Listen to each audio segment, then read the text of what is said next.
So you've heard about Bitcoin and it works with blockchain, but do you know about Ethereum? And have you considered decentralization? How about DAOs in your data, DeFi, open source software, crypto Twitter, E2.0, Mt. Gox stacks, sidechains, state channels, consensus mechanisms?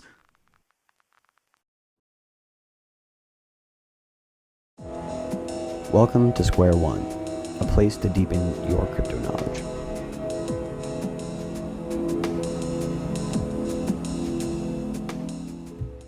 I'm just going to get into it if that works with you. Cool. Sweet. Hey, everybody. Welcome to another episode of Square One. I have Paul, I'm blanking on your last name. I have Paul Gambill. Gambill, yes. Yeah. Paul Gambill's with us today. I'm super excited to have him here. We actually connected relatively spontaneously at a clubhouse room that was about thinking about like blockchain and social good and like how can we actually leverage these systems for like creating a broader a better economy and a better society. I think in a large way was kind of the focus of the room. And Paul runs Nori, which is a blockchain solution to the carbon market in part. And we'll kind of be getting into that today. Actually, for some background for you on myself, this was the idea that really brought me into the blockchain space, was the idea of decentralized energy and creating efficiencies within the energy grid. So it's not exactly what Nori is about, but it's sort of relevant.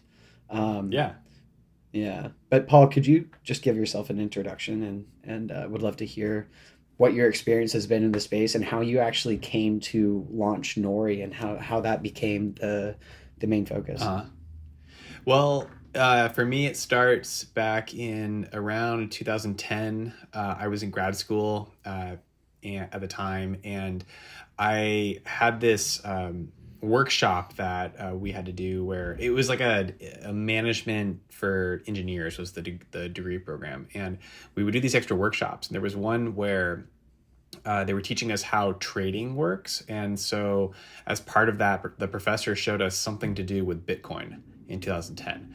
And I was really curious about this. I was coming from kind of like a, libertarian Ron Paul audit the Fed sort of mindset to this. And I was like, interesting. So I went home and read the white paper and was immediately enamored and thought, okay, this is super cool. This can solve so many different social problems, in particular like monetary issues, which is the whole point of Bitcoin. And that got me really into blockchain. So I started mining Bitcoin later that year in 2011. And then was just kind of following along as things happened. And then when Ethereum came out, that was when I got especially excited. I had been working in software in Seattle, where I'm based, as a product manager, building mobile apps for big brands. And so the idea of like programmable social trust and programmable money put together was like definitely capturing my attention. Then in 2015, I got bored with the consulting that I was working on and decided to quit and pursue something else. And I was really interested in climate change because I was trying to figure out like what are these like big unsolved problems that no one is going after. And obviously climate change is something like that. And I was curious, like what can we do to solve this? Not just make it less bad, but how do we make the whole problem go away? And perhaps a little bit naively, I was thinking, well, okay, the problem is too many greenhouse gases in the atmosphere. So the solution is we should pull those gases back out, right? And I started looking around and investigating this and wondering, like, who's working on this? What are the different technologies? I assumed at first that it was a technology problem, that we just needed to develop better artificial trees or something like that. But after a year and a half or so of that, I really realized that that's not the issue. We have plenty of processes and technologies at our disposal. The problem is that people aren't doing them. Mm-hmm. And that to me speaks to a lack of incentives. So in late 2016 was when we first started to see more tokenized projects taking off on Ethereum. Like Aragon comes to mind as one of those early, and Gnosis and that kind of thing. Right. And I was seeing that happen, and then all of a sudden clicked for me that I had these like two sort of parallel passions of blockchain and climate change carbon removal. And I was actually kind of worried at the time, like, man, am I going to have to pick one of these, and that's going to be like what I'm going to focus my attention on? And then it just made sense all of a sudden that what's missing here is a financial incentive for removing carbon from the air, and a blockchain based marketplace is really the perfect technology to create that. So that's what became kind of the genesis for Nori, was around the beginning of 2017.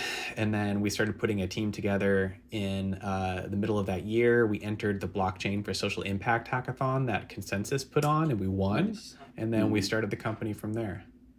That's exciting. That's amazing. I love the arc from, traditional software development to looking into entrepreneurship and kind of leveraging a lot of your past engineering skills and context to try and come up with this incentive system for carbon Yeah. removal, right? And I remember I think, yeah, no, go ahead. I remember thinking in like 2015 or so, that like I studied computer engineering in undergrad, Mm. and I graduated in 2010. And there was a lot of like study of like the early days of computing, and how those businesses were built and the products that they were building. And it always seemed like the sort of mythos around like Jobs and Wozniak developing the first Apple computer, and then the work before them to develop microprocessors and stuff like that. It always seemed to me like, oh man, that was just like such heady days. Like they were working on solving such like fundamental problems that we take for granted now. And I really like felt like a somewhat of a sense of loss, like that we missed out on that fun, like that kind of like starting from scratch and building something that's going to totally change the world, but being at like the beginning and the vanguard of it. And then in 2015, I remember thinking about Ethereum, like, you know what, I think that this is that moment again in a different way. And so it's been really exciting to me to be working on this stuff and being around and involved and watching and seeing how these communities grow and the adoption of them. Like this is that same opportunity for people of this generation to create something entirely new that's going to like totally change the way the world works. Totally. And I think that I'm completely in agreement. What was the first moment that you like that realization kind of came to be, about Ethereum specifically? Like why, Mm. why did that spark? I'm curious. It was actually it was the DAO hack. Mm, So wow. I That's an remember important part. Yeah. yeah, I didn't get in on the crowd sale, and I was just kind of sort of following it at the time. And then the DAO hack happened, and that seemed kind of dramatic. It reminded me of like the Mount Gox hack and when that happened. And so I started paying more attention, and then I was watching really closely how the Ethereum Foundation handled it, and I just thought that they showed a lot of leadership and treated it in a way that it deserved. I think they made the right decisions, and I was impressed by that. And so that was when I decided, okay, I'm going to start investing my own money in this and trying to mine and buying more Ethereum, because I believe that the leadership at the helm, as much as there can be for an open source project, Hmm. I believe that the leadership is capable of weathering difficult storms. And now I'm on board. I want to be a part of it. So like what was at the time viewed as like the worst moment in Ethereum's history, to me was like proving like, yeah, this is for real.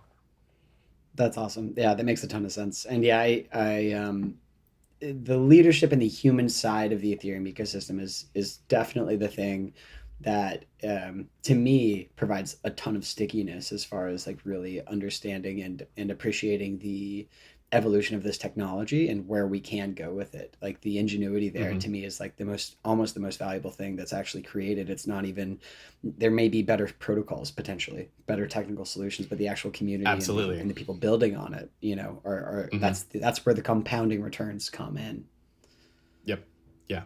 Yeah. It helps to have or my belief is when you have like a massively decentralized like open source project, it's really helpful to have spiritual leaders who are kind of not necessarily dictating what has to happen, but like every decentralized thing needs some sort of leadership. You just can't be successful otherwise.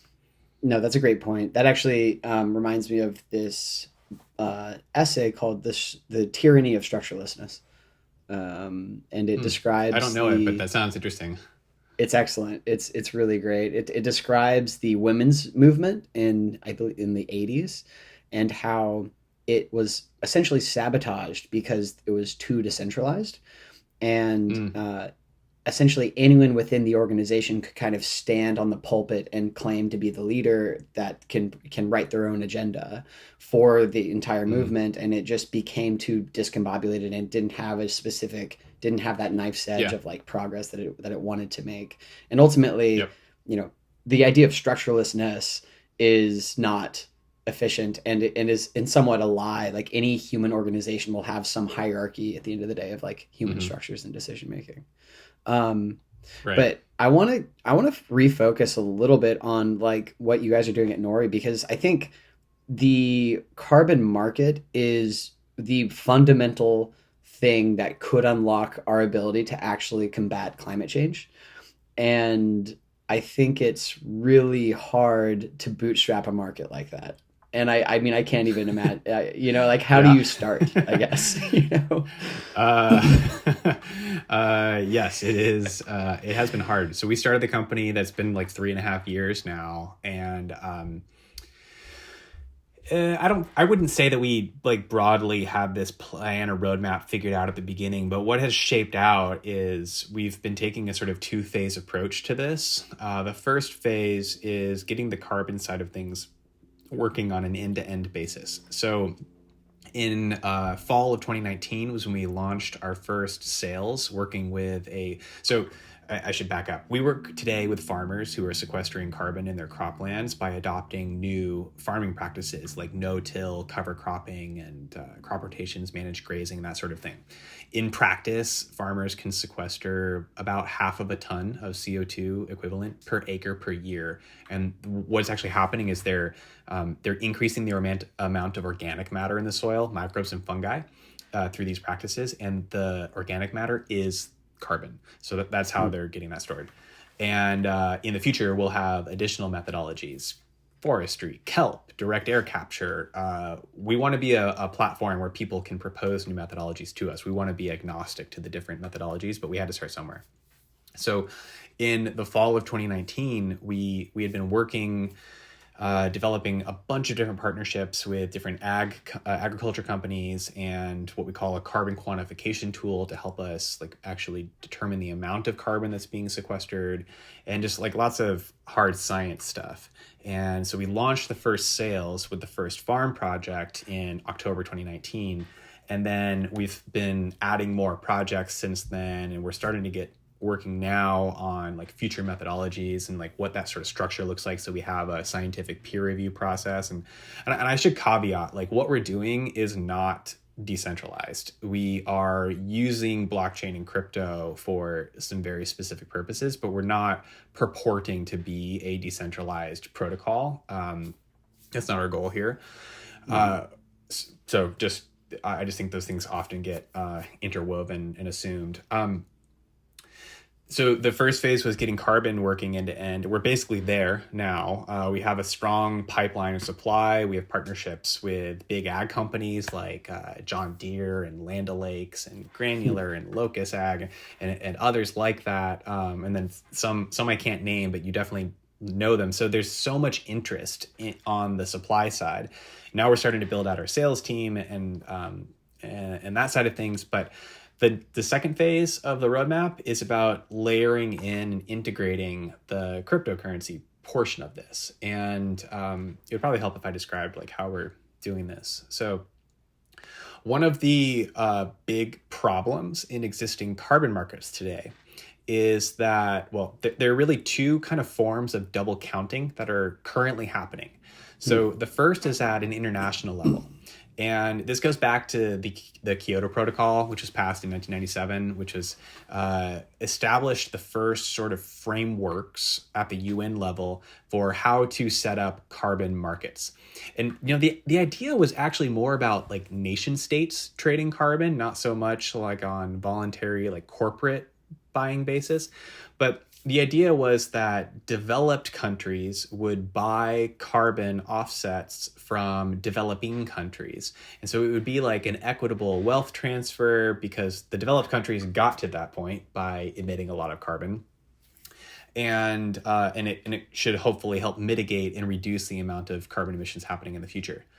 Well, that all changed in 2015 when the Paris Climate Accords were adopted, where now every country in the world that is signed on has their own obligations for reducing their carbon emissions at the national level. Before, if you were like Brazil, and Brazil is an important player in this, you have all sorts of different like forestry opportunities, like preserving forests and that kind of thing because of the Amazon and the Sahara region. Now, today, it is the case that if a carbon credit is developed in one country and then sold to a buyer in a different country, both countries will count that as an emissions reduction towards their Paris climate goals. So literally every international carbon credit has been counted twice. This was actually, this isn't even like a secret. It's every year the UN holds their Conference of the Parties conference, which is like their international climate conference. And the last one before the pandemic was in December 2019. They canceled the 2021, the one in 2020. The entire agenda for 2019 was to solve this particular problem. It's a stupid problem. It's very easily solved with double entry bookkeeping, but they don't do it. For political reasons. Like if you were Brazil and you were told long ago, hey, we can just always export our carbon credits and revenue comes in from that and we can count that, then you're annoyed and mad that you can't. So that's the situation. So that's the international double counting problem. And then there's a different like softer double counting problem, which is when typically if you're doing like a carbon offset project, so you're called a project developer and you do something, let's say it's like methane capture at a landfill or a dairy digester or something like that. You work with what are called carbon offset registries. There are a few of these legacy registries that have been around for like 15, 20 years.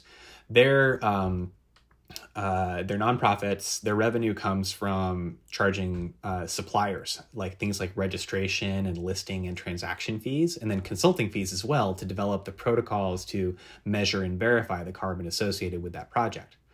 So you go through all of that effort, you pay all that money so there's all sorts of upfront capital required, and you do your project, whatever it might be, and then you're issued carbon credits by the registry. And these are just like serial numbers that they're maintaining a database of.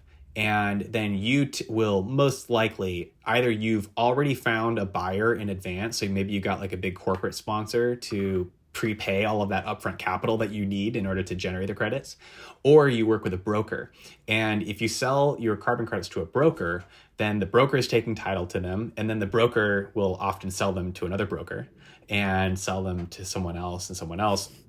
It's just rent seeking along the way. They're just adding their own cut on top, charging transaction fees, and then the registry charges transaction fees at each step of the way because you're just updating a line in a database about this.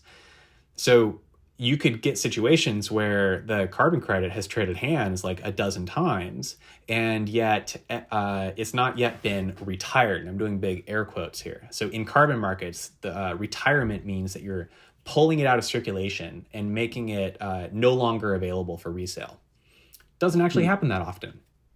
So you could have like a big corporation buying up a bunch of carbon credits, then holding them as an asset on their balance sheet, make some big PR statements about it, and then if they wanted to, they could flip the carbon credits later. And then did they actually like deserve the credit that they got for that? I would argue no. So What we're doing differently with Nori, and this is why we're not working with any of the existing offset registries, we had to do this for ourselves, was to say, when you sell carbon, it should be immediately retired.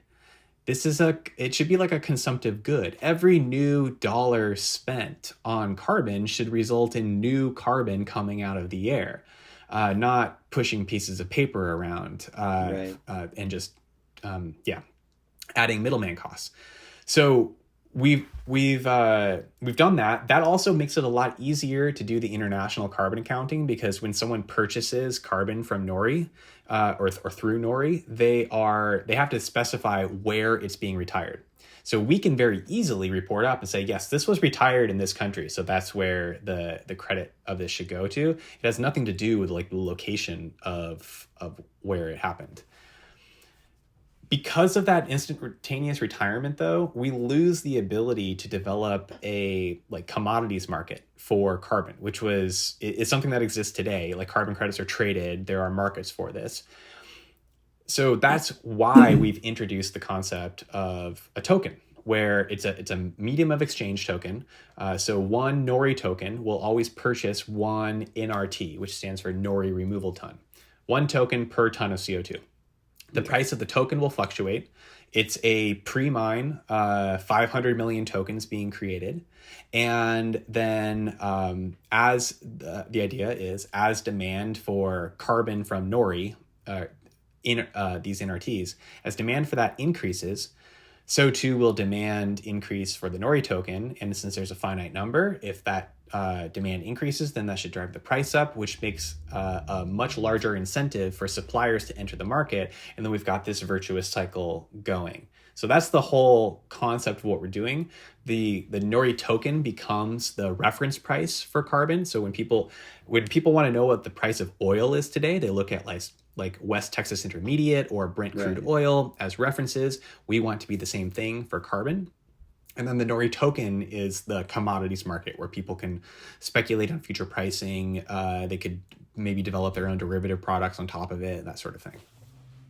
That makes sense. That's really interesting. I mean, and I think like so. Well, there's so much there, and I love the depth and the detail of like the system that you guys have been building, and like specifically thinking about how, in some ways, that secondary market for carbon doesn't. It kind of doesn't make sense, but it also needs to exist, right? As far as Like the resale. the resale, right? Because without the resale, Yeah. then the market doesn't form and then there's no market price. But Right. with the resale, you just have financial arbitrage, and these credits no longer mean anything more than just a PR opportunity and a Mm-hmm. financial, opportunity, more or less, for these Exactly. corporations that are participating. Yep. Um, Yeah, you've got it right.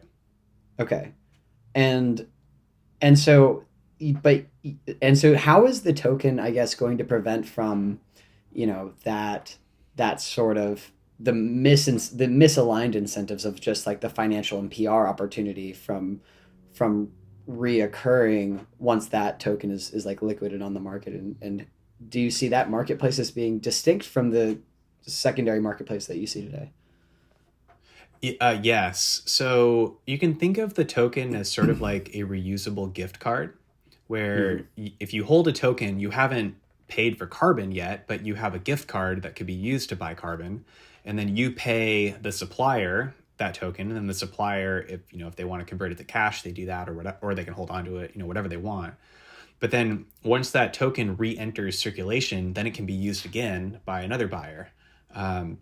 So you can imagine scenarios where maybe savvy financial teams at corporations that are trying to reach net zero carbon by certain dates, they should, like, if they want to hedge against future carbon price increases, they should buy tokens and lock in the price that they've paid for them, and then use them on an ongoing basis in order to buy the carbon that they need.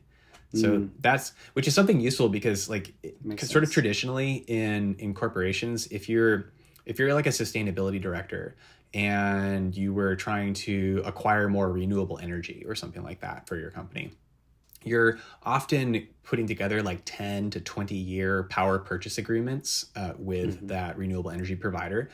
So you do that once, you get approval from your CFO once, and then you're good to go for 10 or 20 years.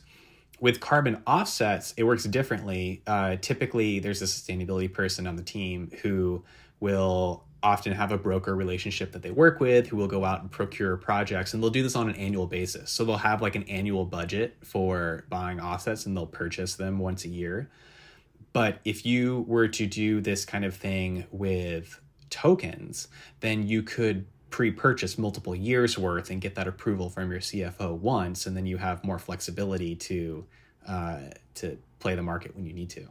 Right. That's super cool. So I think I understand now. Like these tokens are, they will always represent the same amount of CO2 that's being sequestered, but and so Yes. you can exchange them because the supply will be there essentially for it within the Nori marketplace. The supply will be there to exchange them for that amount of CO2. So if you purchase them today, you're making the bet that this is essentially a purchase on, future offset, and you think that the price Yeah. for carbon offset will increase, right?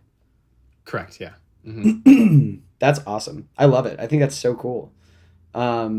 And I'm really excited because it sounds like something that has real traction. Like I've talked to the Energy Web Foundation and like other, and like I think they're Hmm. doing good stuff as well, but I guess I haven't maybe spoken to someone with as thorough a system available. I mean, do you feel like there's anyone else doing this specifically?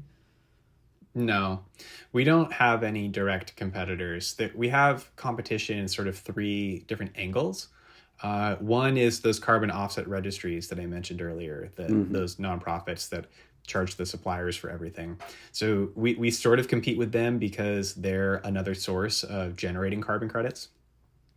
Then we have competition in the soil carbon space, which is mostly just agriculture companies. Like the biggest one is a startup. I don't know if startup is the right word to describe them because they've received over $1 billion in investment funding. So like, Jeez. well, but they're called Series Indigo B. Ag. Okay, yeah. It's Series C, series like whatever it is. Series Q or something. Yeah. Uh, so so we compete with these different soil ag companies on getting farmers to commit and supply. But I think we have a secret weapon there in the form of the token, because I think we have the ability to drive prices. I think this model can Yes. create better pricing scenarios for suppliers in our market than other markets could do. Hmm. And then the third group of competition are other climate tech companies. There are a number of these in like in the Bay Area who are either carbon calculator, like footprint calculators, or carbon offset subscriptions, or other API type integrations. And I think the one key difference to note is that they're either working with the registries to just resell existing carbon offset credits, which have the same exact problems that I just described earlier. Like nothing, like they're not fixing any of the underlying asset issues. Or they're working directly with new carbon removal companies that like there are companies that do more industrial based carbon removal. There are some other like nature based solution stuff, but they don't have methodologies or protocols for measurement and verification. And so that's something that we think is really important to have like a true, in our case, this is like sort of the oracle layer for us, is like determining what happened in real life and how do we make sure that that's represented accurately on chain. So our advantage over all of these companies is that we're developing our own supply pipelines. We have the ability to create that incentive for suppliers to join our marketplace rather than others because of this token model. So that's why we don't have any direct competitors and we're kind of unique in this space. That's amazing. I love that. And that's also something that I talk to my other friends who are like involved with this space about. The challenge is really that validity of carbon removal. And in order to create a high fidelity system that's actually doing the thing that we want it to, and avoids the second order sort of misaligned incentives. I mean, I think what you guys are doing is like exactly like what needs to happen, and clearly, clearly you, I'm sure you agree with that. That I hope I so. mean, I was, um, I don't know. I mean, this is like really. I mean, I'm kind of like blown away. I'm like very excited about under like seeing how this will continue to develop. And there's also so much. I mean, really, there's a ton to. I mean, there's just so much to do, right?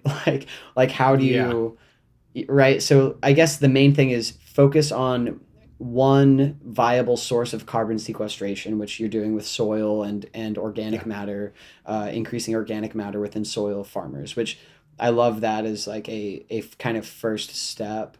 Um, One of my friends has a, he's really into mineralization and Uh, the idea of like pumping carbon into basaltic reservoirs. Curious what you would think about that. And I'm also curious, how do you verify like via oracles? Like how do you create those oracles of like high fidelity that determine how much carbon has actually been sequestered, say in a mhm. farm today? So to your first question, I love the idea of mineralization. It's super cool. It's not happening at any reasonable scale, which is why we didn't start there. And our hope is that we can create price signals that makes this more accessible and helps to scale that up. So that's why we started with soil.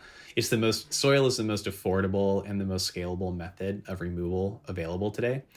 Um, and then it's got all of the tailwinds from the food and ag industry that's all like falling over themselves as quickly as possible to move in that direction. To your to your second question, the way that it works in our system is first farmers adopt the practices that pull carbon out of the air, and then they provide operating data to us, like where their field is located, what kind of fertilizer they used, when they irrigated, uh, and we need that data going back to the year 2000. And then it goes into our this carbon quantification tool that I mentioned earlier. It's a company called Soil Metrics, which is a private company spin out from Colorado State University, where they have a platform called Comet Farm. And Comet Farm has been funded and is associated with the US Department of Agriculture. The way that it works is they have a reference network of soil sample sites around the country where they do really rigorous soil sample testing, uh, and then they layer on top of that some different data models that USDA and EPA provides. And then when you send in the operating data from the farmers, they're able to evaluate how much carbon is going in the ground relative to what would have happened if you had just continued with the conventional practices. Because soil sampling on an individual farm basis is not really cost effective. And then it's also difficult because like the right way to do it is you have like a control field and an experimental field next to Mm. it, and you do soil sampling on both fields at the same time. You do that like throughout the year and throughout many years, and then what you're really measuring is the difference between the two. Not it's not as simple as just measuring soil carbon in one, field A at time 0, and then again in field A at time 1, and then measure the difference. That doesn't actually tell you how much carbon has been sequestered as a result of the practices that they adopted, because soil carbon is constantly in flux from weather and other like growing seasonal things. Really the only way we can do this is to measure against a control. And so this soil metrics company, they use this platform so we can more or less simulate that on a really cost effective basis to get that amount measured from farmers. So we do that in a fairly conservative way, and then the data that the farmers provide to us, that has to be verified as well. So there are about 50 companies that are accredited to various ISO and ANSI standards to be carbon market verifiers, and they do this with the other registries. So we're just working with the same people. And what they're doing is signing off on the accuracy of the data that the farmers provide. So they might look at receipts or invoices for seed or fertilizer purchases. They might look at satellite imagery to make sure that they claim that they were growing corn, like a corn soy rotation on this field. So they might look at, okay, yes, I can actually see that there was corn crops going on this. They want to check that they have title to the land or to the carbon. Most farmers in the U.S. do not own their land. They have to lease it from a landowner, and we're asking the farmers to sign a 10-year obligation contract where they're going to keep that carbon in the ground for at least 10 years. So we have to make sure that the landowner is given their permission for this as well. And then they're also checking that this hasn't been registered in any other carbon offset registry, or that they're trying to sell this carbon removal anywhere else. So that's our sort of two-step process: verify the data and then run it through an open source peer-reviewed carbon quantification tool. Awesome. That's super cool. I was unaware of that tool, but I'm glad that it exists. It's clearly needed. And I think that's also like part of the challenge with this topic in general, is that just that quantification. And I mean, under what condition would the fields release the carbon? Is it if the organic matter dies and it's not taken care of, or if it's over fertilized or something like that?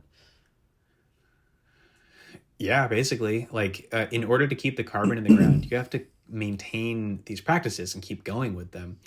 You could have a super flood year, which could end up releasing a lot of the carbon. Mm, And a super drought year could affect that as well. Because what's happening is you're providing nutrients to that organic matter in the soil that's coming through the roots of the plants that are planted. And that's why cover cropping is useful, because cover crops keep roots in the ground during the winter when you're not growing your cash crop. So that's why we have to measure what's happening relative to what would have happened on your land. Because if we're talking about farmers making commitments to adopt these practices, but then a bad flood year comes in, wipes out all of that carbon, how is that, like, the farm, that was an act of God, like the farmer is not able to control that. So we're measuring relativity. right. Okay. That makes sense. Um, and how will it? At what point will you say, okay, we have the crop, we have the soil carbon capture system kind of supply moving? At what point do you start diversifying Mhm. to other supplies? Well, we want to get through our token launch first, which we're planning to Yeah, do later this year, and then exciting. start integrating that as the method of payment. Yeah, yeah, super exciting. And then we will start adding more, because there is like an interesting design challenge that we still have ahead of us, which is how do you compare the relative value of one removal method versus another? Yep. Now, when I got started in this, I was thinking, well, you know what? It shouldn't matter. Like, the atmosphere is homogeneous. It doesn't matter where the carbon comes out or how it comes out, as long as it stays out. Like, that's the important thing. I still believe that, but that's just not how the market is acting today. Like, buyers do very much care about the removal method, and the associated level of permanence. Permanence meaning that there's just this concept in carbon markets, which I think is a little flawed, but we're sort of stuck with it, Mm, of the concept of how long that carbon is going to stay out of the atmosphere. So this comes from like forestry projects, which have been around for a long time, and that's kind of the only thing that has been carbon removal in the past. I should have said this earlier, but there are really like three different types of carbon offsets. There are carbon reductions, which are projects that reduce the amount of carbon that's going up into the air, but there are still emissions happening. It's just less than would have happened otherwise. There are avoidances, which are kind of the same thing, but they bring it all the way down to zero. So they're saying before there were emissions and now there are no emissions. And then there are removals, which are actively pulling greenhouse gases that are in the atmosphere back out and then sequestering them. Uh, the problem with forestry is when these projects would happen, they'll generate credits over like the first 20 years, and they'll be estimating and modeling out how much carbon is going to be in these trees over their lifetime, and they would just call that like 100 years. So if you're a buyer, and this is if you were doing this like 10 years ago, like the Wild West early days of carbon offsetting, if you're a buyer, you want to know that what you're paying for is going to have a lasting impact. So these registries would just slap on 100 years of permanence on these offsets and say that's good enough. So it's sort of insane because if if you're only getting revenue for the first 20 years, because carbon offsets have a vintage to them, so they're saying you get carbon your 2020 credits, your 2021 credits, your 2022, and so on.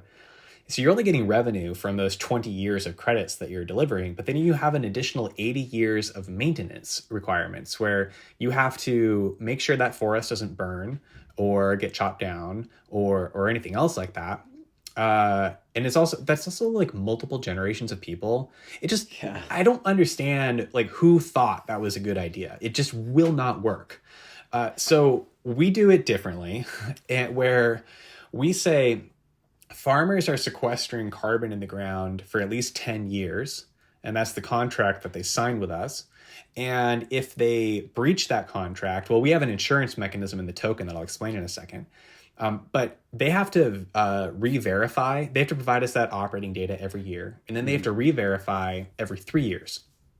And if at that next verification, they have been continuing to sequester more carbon, which should almost always be the case, then we can issue new NRTs to them and then they can sell those. But then they're signing a new 10-year contract for those. So you're having like a rolling kind of permanence here. And farmers are incentivized to keep going with this because it's benefiting their land. They like carbon financing for them is not necessarily about climate change. It's about how do they help finance this regenerative transition that they want to make, because it's better for their land. It's better for their soil. They retain water better. They grow higher crop yields over time, that sort of thing.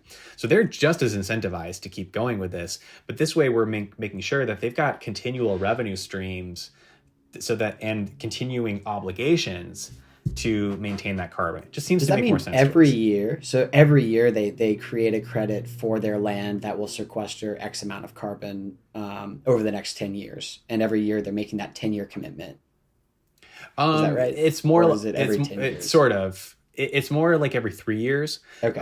But we're only measuring and rewarding what they've already done. So you sign up today and you're getting credit for what was already stored. And then in 3 years from now, you have to do your next verification event.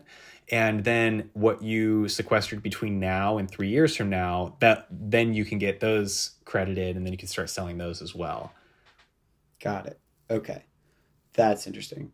And why 3 years? Is that like in order to get the appropriate amount of data, this kind of thing? Or? Yeah. We just tried to strike the balance. There's a cost to verification, which the suppliers bear. In farming, it's like $3,000 to $5,000. So we wanted to make sure that they had enough revenue coming in to be able to afford that and make it worth their time and investment. That makes sense. I really like that as a system for like less permanent carbon capture mechanisms. And do you imagine then there would be, I mean, for like mineralization, for instance, that's like theoretically forever captured, right? Would there be a whole different asset for that? Or, how, I'm just curious what your thoughts would be. That's the question right now. So we have sort of two different, actually, I would love your feedback and opinions on this. We have two different options on the table. One is we could decide, so this NRT, the Nori removal ton, which by the way is just an NFT, so super simple.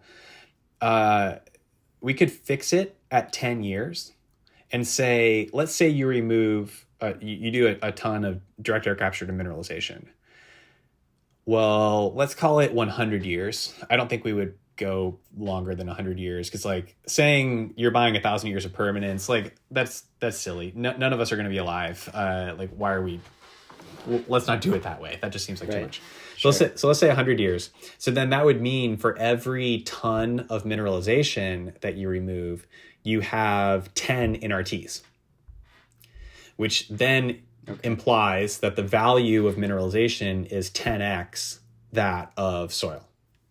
Got it. That's one way. I think it's quite elegant. I think it's much easier for us to implement. So because then it just comes down to a question of how do you determine the length of permanence for every new methodology. But then we're able to like continue to add new methodologies on an ongoing basis, which I think is going to be a competitive advantage for us. But the other option on the table is more like what I think you were hinting at, which is, well, what if we created a new NRT for every new methodology, and then actually create a new payment token for it, where there's one token. So instead of the Nori token being the catch-all, you could have like a soil token and a direct air capture token, a tree token, a kelp token, whatever. And then you'll have like specific pricing relative to the value of that type of carbon removal. That's really good from a perspective of getting really granular on pricing and that sort of thing. It's way more complex to implement, and I think introduces a whole bunch of other challenges that might make it. It also might like make liquidity too thin. So these are the questions we're wrestling with right now on how we add our second methodology. So we're just going to start with launching the token for this soil methodology first, kind of see how that goes, and then move from there. I think that's really smart. And I definitely don't have the answers. One thing that did come up when you're describing these, though, is, and something too that I'm bringing in from conversations from friends of mine, who one of whom you may have also met at that clubhouse up, Sebastian Graf. So he's my friend who was really focused on mineralization, and one of the issues with any carbon sequestration method is the capitalization and finding investors who essentially don't care about a return on their investment, right? Because Yeah. or going through an extensive grant program. Those are the two options. Either like try and find some sort of business model to and convince some VCs who are relatively philanthropic, or go through a deep grants program in order to support R&D for these larger like larger industrial initiatives that could actually really benefit the climate and our society in general. And so in some part, like part of me is like, well, what if the reason that each token could make sense for each methodology is because the system is so complex for each of those types that they could literally, you might need a whole team on each of those types of carbon sequestration in order to make that make sense. And the other thing is that you could potentially, the token economy, some percentage maybe could be siphoned off for an R&D fund to fund new initiatives that continue developing research and development, because you definitely need some capital that does support these kinds of research initiatives, because it's in such an early stage, I think. I totally agree. We've definitely talked about that kind of thing internally, about how we might potentially support that in the future. The question of how these things get financed, there are actually, at least I can speak more broadly to the agriculture market, just because it's more real today. But there are a lot of players who are quite interested in financing, maybe some banks that want to provide like low interest loans to farmers to this, certain types, maybe like renewable energy funds that want to finance regenerative agriculture projects. And that's something else that our token can offer here, our token model, where you could say to the farmer, we'll pay you a fixed amount per NRT that you generate, and then we'll sell the NRTs on your behalf, and we'll take the tokens, and that'll be we'll manage this whole process for you. And so you don't have to do all that work, and we'll take the tokens as our potential return. And then they could use them as an asset that they want to invest on. So there are just different ways that people could develop new financing mechanisms to make this sort of thing possible. And there are probably ways that people can do this that we haven't even thought of yet. And we're just trying to create the tools that people can use and come up with something creative. Yeah, I love it. I think it's really great. Yeah, I mean, I'm just really excited to like keep in touch and continue brainstorming ideas on how to invigorate this economy that really desperately needs to come alive in the next decade. I mean, ASAP. For sure. Yeah, well, it's definitely happening. There's definitely been a huge cultural shift, and Something like 90% of consumers are willing to pay more for brands that are sustainable. Like people want this. And we're Right. seeing this mostly driven by businesses that want to do right by their either by their customers or their shareholders, or in some cases their employees.